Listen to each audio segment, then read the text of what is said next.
Coucou, alors aujourd'hui je vais vous expliquer comment fabriquer des liens en t-shirt parce qu'on a tous les placards qui débordent, enfin moi j'en ai plus donc j'ai dû réquisitionner des personnes qui m'en ont apporté.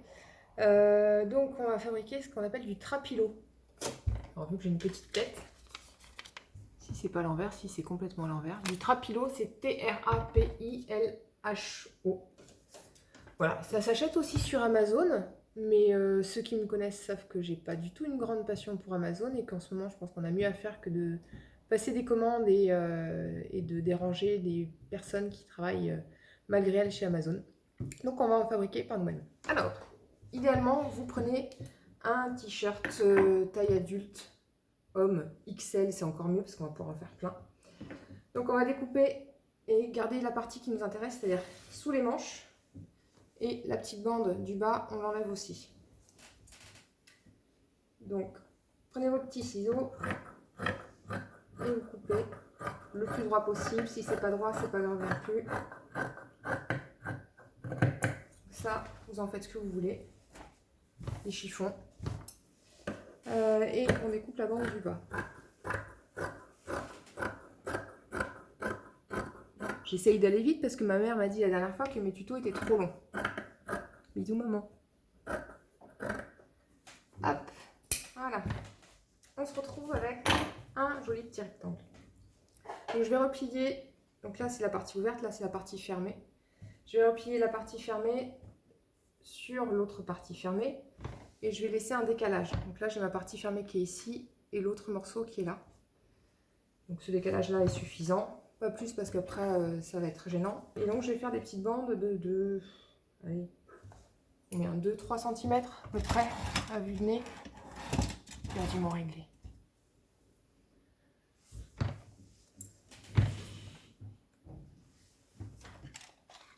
Oui, il était là. Donc,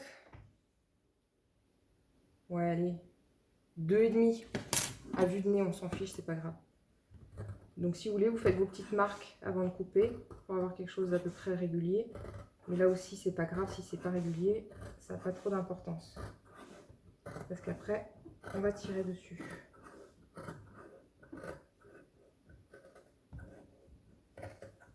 Voilà, donc là, je vais couper sur toute ma longueur. Sauf que je vais...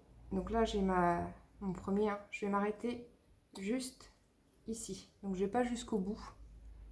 J'arrête à 1 ou 2 cm à peu près. Donc, je fais ça sur toutes les bandes.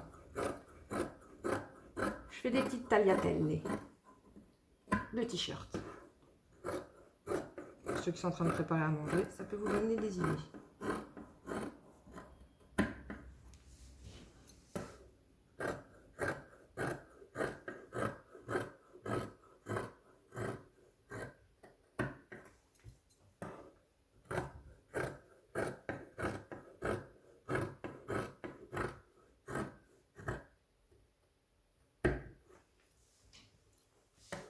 Bon, je fais pause et je continue, puis on se retrouve après. Voilà, c'est terminé. Bon, je vous cache pas que les dernières bandes, hein, elles font un petit peu mal aux doigts. Voilà, parce que j'ai ça, quand même quelques épaisseurs. Donc, on arrive avec notre t-shirt qui est comme ça, et toute cette bande-là qui n'est pas découpée.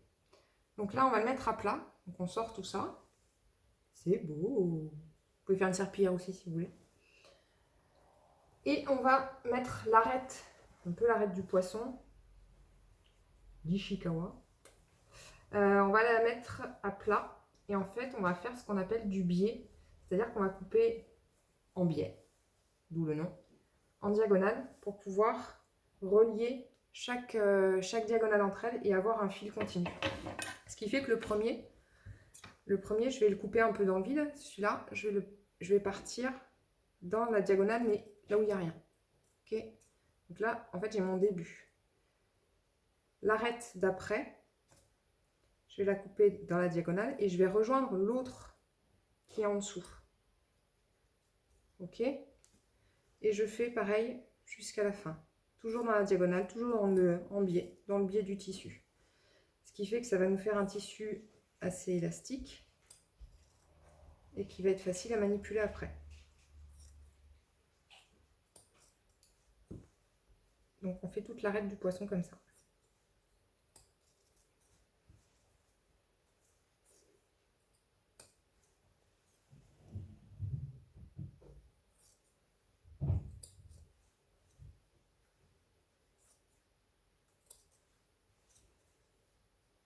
Alors oui, ça nécessite quand même d'avoir des ciseaux, ce qu'on appelle des ciseaux de couturière, hein, qui servent uniquement à couper du tissu.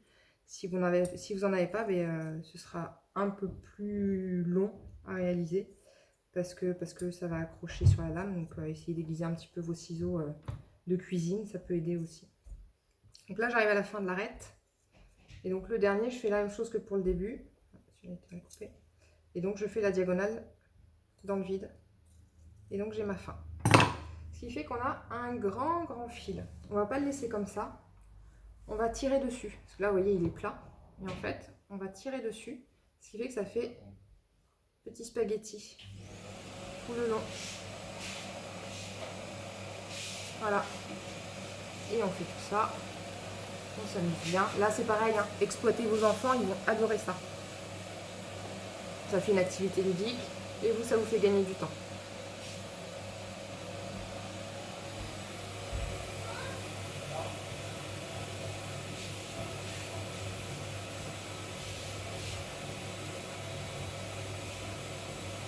D'où l'intérêt effectivement de prendre un t-shirt de grande taille.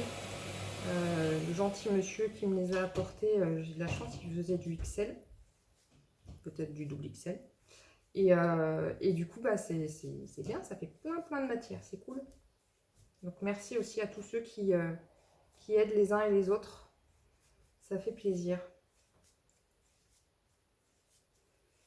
Vous voyez mes petits spaghettis.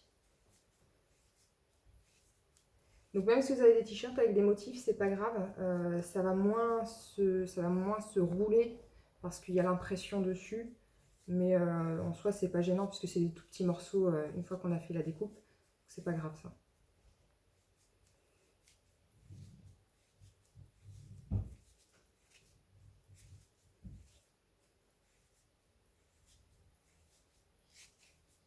Oui, là, du coup, ça roule pas, mais ce sera pas gênant. Et puis si ça vous gêne, vous coupez cette partie-là quand vous voulez vous servir de vos liens. Donc une fois que j'ai ma grosse boule, je vais en faire une pelote. Il y en a qui font du crochet avec ça aussi. Alors j'enlève mes bagues parce qu'en fait, la dernière fois que j'ai fait, ça m'a fait très mal. Je serre un peu fort. Et donc voilà, je fais ma petite boule.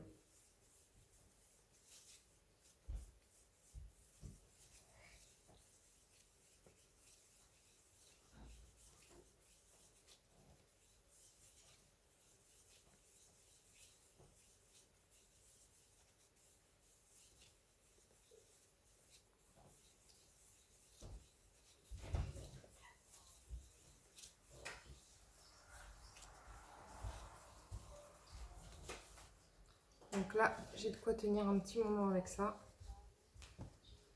Puisque du coup, je vais pouvoir couper mes liens qui vont faire à peu près, je les coupe de 80 cm de long. Et ça permet d'avoir la possibilité, déjà ils sont bien élastiques et on a la possibilité de bien les accrocher derrière la tête comme on veut, si on veut croiser en fonction du masque, ou alors les mettre derrière les oreilles, à ce moment-là on coupe. Donc voilà ma petite boule de trapilo. Voilà, bisous.